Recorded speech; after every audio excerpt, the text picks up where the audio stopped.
लगे मेरे साथ गलत काम कर ले और मैं कुछ नहीं कहूँगा, तेरे पति को नहीं पता चले, मैं तेरे से किराया का कमरा, जो कमरे का किराया वो भी नहीं लूँगा। हम क्यों करेंगे डीएसपी से बात? वो हम उसके बाप के नौकर हैं? हम तो कानून पे भरोसा करा, फिर भी हमें मारा। पुलिस वालों ने क्यों मारा? हमारा क्या कसूर था? हिमाचल प्रदेश के ऊना जिले में पिछले कई सालों से किराए के मकान में अपने परिवार के साथ रह रही एक प्रवासी महिला ने अपने मकान मालिक पर उसके साथ जबरदस्ती करने के आरोप लगाए हैं। महिला का कहना है कि वह पिछले कई सालों से यहाँ अपने पति और अपनी बेटी के साथ रहती है। पति मजदूरी करता है और उसी से उसके परिवार का गुजारा चलता है। महिला बताती है कि उसके मकान मालिक द्वारा उसे धमकी दी गई कि अगर वह उसके साथ शारीरिक संबंध नहीं बनाती है तो उसे कमरा खाली करना होगा। महिला का कहना है कि मकान मालिक द्वारा ये सब कहने पर उसने साफ कह दिया था कि वह दूसरी जगह कमरे की तलाश कर लेंगे, लेकिन कोई गलत काम नहीं करेगी। लेकिन बार बार मकान मालिक द्वारा परेशान किए जाने पर महिला ने इसकी शिकायत पुलिस को दी। वहीं महिला का ये आरोप भी है कि जब पुलिस के पास वह थाने में शिकायत दर्ज करने गई तो महिला पुलिस ने उसके साथ बेवजह मारपीट और गाली गलौज की। महिला का कहना है कि उसे इंसाफ चाहिए और जिसने भी उसके साथ गलत किया है सभी पर कार्रवाई होनी चाहिए। वहीं दूसरी ओर डीएसपी मोहन रावत ने इस मामले पर कहा कि वह इस पूरे मामले की जांच कर रहे हैं। उन्होंने कहा कि शिकायतकर्ता महिला द्वारा महिला पुलिस पर हाथ उठाने की बात भी निकलकर सामने आई है। ऐसे में दोनों तरफ से एफआईआर करवाई गई है। वहीं इस पूरे मामले की जांच की जा रही है। जांच के आधार पर ही आगामी कार्रवाई की जाएगी। शिकायतकर्ता महिला के क्या आरोप हैं और क्या कुछ उसने कहा, वहीं डीएसपी मोहन रावत ने मामले पर अपनी क्या प्रतिक्रिया दी, आपको खुद उनकी जुबानी सुनाते हैं। और आप कहाँ से? मैं बरेली से हूँ। यहाँ पे कितने साल से रह रहे हैं? यहाँ पे हम ऊना में हो गए, हमें कम से कम 10 साल हो गए। अपने यहाँ पे क्या करते हैं? अपने घर वाले के साथ रहती हूँ। मेरे घर वाले मिस्त्री का काम करते हैं और मैं घर में रहती। मैं काम पे मेरे घर वाले नहीं लेके जाते हैं। मेरी बेटी मेरे साथ है और फिर जो मकान मालिक है उसने 2023 है ना सर, तो 2023 में और पिछले महीने में 7 महीने में उसने मेरे साथ गंदी हरकत की।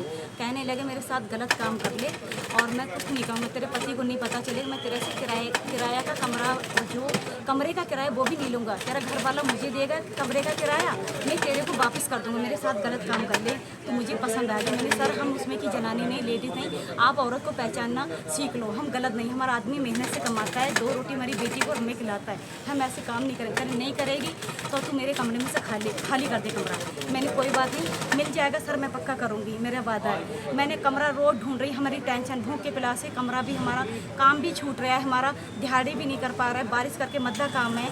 फिर सर उसके बाद में जब कल की बात है, रात के 8 बजे जब मेरे घर वाले के साथ ये बात हुई, 1 महीने का मनीष ने टाइम दिया। मनीष ने 1 महीने टाइम दिया, चलो ठीक है हम टाइम देते हैं आपको। जब टाइम देने के बाद उसके बाद में जी सैला मेरा सैल क्यों गया था जी कंप्लेंट लिखाने के लिए। मेरे घर वाले पे आरोप लगाया है, मेरे घर वाले को गंदे इशारे करता है, गंदी इशारे करता है और रुखसाना गालियाँ देती है। तो इसने ये कंप्लेंट लिखाई तो पुलिस वालों का फ़ोन आया, मेरा घर वाला काम पे था। जब घर वाला काम पे था तो वो कहने लगा आप आ जाओ, तो घर कल से बुला रहा है। मेरे घर वाले बोले मेरे घर वाले की बुखार है, टट्टियाँ लगी हैं, वो अभी नहीं आ सकती सर, मैं आऊँगा अभी, मैं कल आ जाऊँगा। तो कल हुआ तो आज हम आना चाह रहे थे सर। तो जब मेरा घर वाला, रात की बात है, रात की 8 बजे बाद मेरा घर वाला कमरा देखने गया था, मेरा भांजा भी कमरा देखने गया। फिर उसके बाद में क्या हुआ, मनीष आया पीछे से रात के 8 बजे, तो कहने लगा जो तेरे घर वाले के नाम की कंप्लेंट लिखाई मैंने, तो हम कंप्लेंट वापस ले रहे, मेरे साथ गंदा काम कर ले, अभी मेरे साथ गलत काम कर ले। और मेरी बेटी छत पे थी तो मैंने कि मैं नहीं कर सकती हूँ। इसने मेरे साथ ज़बरदस्ती करी, मेरी छाती पे हाथ चलाएं और मैं सच बोल रही, झूठ नहीं बोल रही हूँ, मुझे इंसाफ चाहिए। फिर उसके बाद में गलत हरकत करी, मेरे हाथ पकड़ लिए और मेरे देखो बाजू में इतनी तकलीफ है, मेरे ये बाजू मरोड़ दिए। उसने मुझे 2 थप्पड़ मारे, दीवार पे टक्करें मारी। मनीष ने मार कर, मेरा कुछ नहीं होगा, मेरी बहन पुलिस वाली है, मेरा जीजा आर्मी में हैगा। और इसके बाद में तो मैं जब चीखी चिंगारी रात की 8 बजे की बात है, गंदा मेरे साथ गंदा काम करना चाह रहा है, उसने बदतमीजी मेरे साथ पूरी करी। आपको चोटें कैसे आई? हाथ चला। जब उसके बाद में जब मैं चीख, मेरी बेटी आई, मेरी बेटी ने पूरी हरकत देख ली, मेरी बेटी ने छुड़ाया। मैंने जब कंप्लेंट दी आके, तो मैंने कंप्लेंट एफीटैप वालों से लिखवाया, मैंने कि मैं कंप्लेंट देना चाहती मेरे घर वाले पे, और झूठा आरोप लगाया, मेरे आरोप लगाया, मैं भी डीएसपी के पास कंप्लेंट देना चाहती हूँ। तो एफीटैप वालों ने लिख के कंप्लेंट, मैं गई डीएसपी के पास।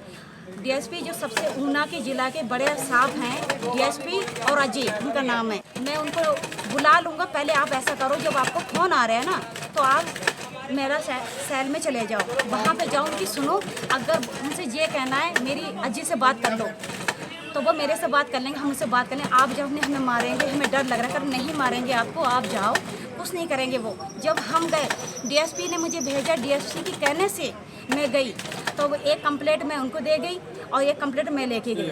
अब मैंने उनकी फ़ोटोकॉपी कराई। उसके बाद में जब मैं गई जब मैं चली गई वहाँ पे, तो जब मैं पहुँची सैला मंडल में, तो वहाँ पे पुलिस वाले जितने भी थे, सारे लेडीज़ पुलिस सब थे, तो वो हमें गुस्सा करने। मैंने पहले नमस्ते करा, नमस्ते करके मैंने कि सर आप हम कमरा खाली कर देंगे, हम डीएसपी के पास अभी कंप्लेंट दे के आए, आप उनसे सर से बात कर लो, अजय साहब से।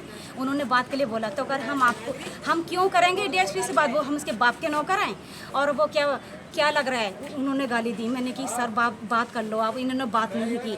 तो कहने लगे तू कमरा खाली करेगी, तेरा क्या पियो का है, क्या तेरे बाप का है।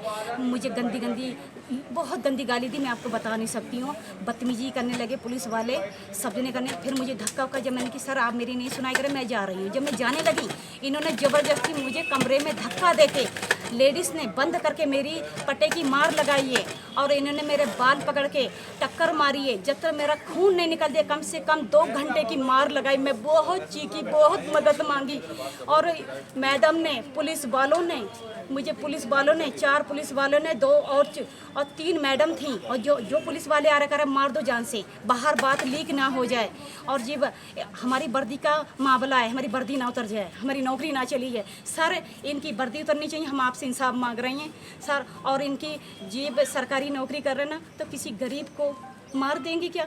हम तो गए इंसाफ मांगने के लिए, हम तो कानून पे भरोसा करा, फिर भी हमें मारा पुलिस वालों ने। क्यों मारा? हमारा क्या कसूर था? हमें टाइम दे देते कमरे के लिए, हमें कमरे का टाइम नहीं, हमें मारा सबने मिल के, और हमें पकड़ के रखा उन्होंने, हमें आने नहीं दिया। हम भाग के आई हैं, पैदल भागी, सारे पुलिस वाले मेरे साथ पीछे पीछे भागे हैं। मैंने टेम्पो लिया, टेम्पो वाले के पैसे नहीं दिए, अभी गवाह है टेम्पो वाला, मैं गवाह। मैंने उनसे माफ़ी मांग ली, मैंने मेरे पास पैसे नहीं, मैं थाने से भाग के आई हैं, मुझे बचा लो, मुझे जान से मार देंगे सर, मुझे इंसाफ चाहिए। ऐसा है कि एक महिला जिसका नाम रुखसाना है, उसने महिला थाने के कर्मचारियों के ऊपर मारपीट के आरोप लगाए हैं, तो उसका एज़ पर प्रोसीजर मेडिकल करवाया जा रहा है, और उसकी शिकायत दर्ज की जा रही है, और जो भी कार्रवाई होगी वो अमल में लाई जाएगी। और मामला ये है कि जो रुखसाना है, उसे और उसके हस्बैंड को, जो उसका लैंडलॉर्ड है, उसने कंप्लेंट दी थी, उसकी वेरिफिकेशन के लिए महिला थाना में बुलाया गया था, लेकिन वहाँ पे वो एग्रेसिव हो गई और उसने किसी महिला, जो विमेन पुलिस स्टेशन की महिला कर्मचारी है, उसके ऊपर हाथ उठा दिए। तो उसका भी एफआईआर दर्ज की गई है, तो जांच चल रही है दोनों मामलों की, जैसा भी सामने आएगा वो कार्रवाई की जाएगी। दैनिक सवेरा के लिए ऊना से राजीव भनोट और लखबीर लक्की की रिपोर्ट।